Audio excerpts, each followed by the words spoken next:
Binanatan po ni Bersamin. Binanatan ni Bersamin ito si Castro, si Anticler. Sabi ni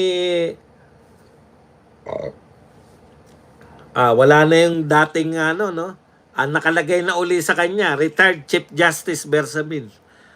Pinapaalala lang ni Bersamin sa inyo na dati siyang Chief Justice.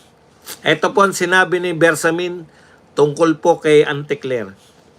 Payo lang natin sa tagapagsalita ng palasyo, ayusin mo mga nilalabas mong detalye dahil hindi naman palengke ang binabalita mo. Grabe naman. Grabe naman, Mr. Retired Chief Justice Bersamin.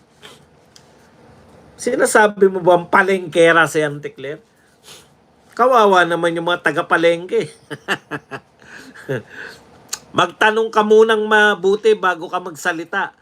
Baguhin mo ang sistema mo, parang vlogger lang. Kung magsalita, basta may masabi lang. Ang sakit naman.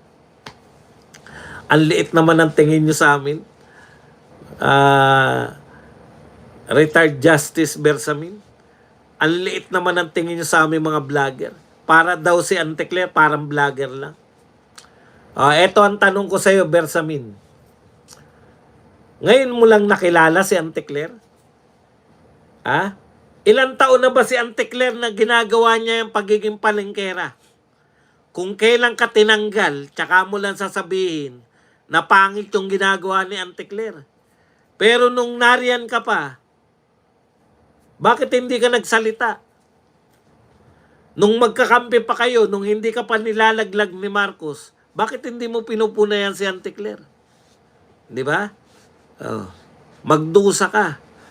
Ang tawag namin dyan sa iyo, Bersamin, karma tawag dyan.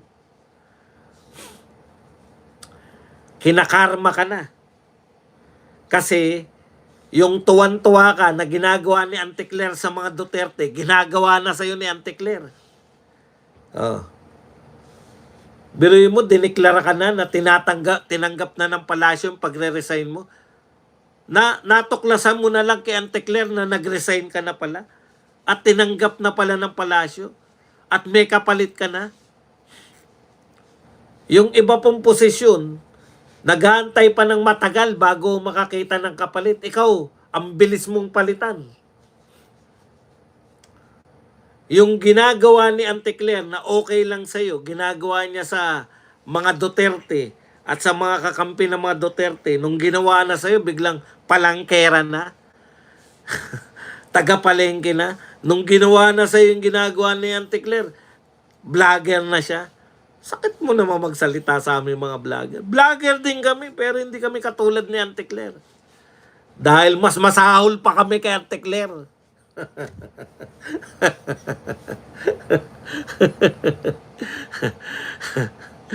Ang sarap, no? Ang sarap, Bersamin. Ang sarap nung nakakarma, no? Ngayon, pinalalabas na ikaw ang mastermind. Pinalalabas na si Bersamin ang yung apo mo, na yun ang utak ng lahat. Diyos ko, may maniniwala ba? To si Lacson, sablay din eh. Sa sobrang pagsisip-sip ni Lacson, hindi niya alam na papasama niya si BBM. Saan ka nakakita na sasabihin mo nagagamit si BBM, na napapaikot si BBM, na si BBM ay ano tawag doon? Namamanipula. Di ba kasiraan ni BBM yun? Mas lalong dapat nang huminto sa pagiging Pangulo si BBM dahil namamanipulate ka pala. Mga yusek lang namamanipulate siya. Hindi mo niligtas si BBM, Lacson. Ipinapahamak mo si BBM. Kung totoo yung sinasabi mo na namamanipulate pala yung presidente natin, mas lalong wala siyang karapatan na maging presidente. Dahil namamanipulate eh. Mamaya, nag-entra na pala ng gera.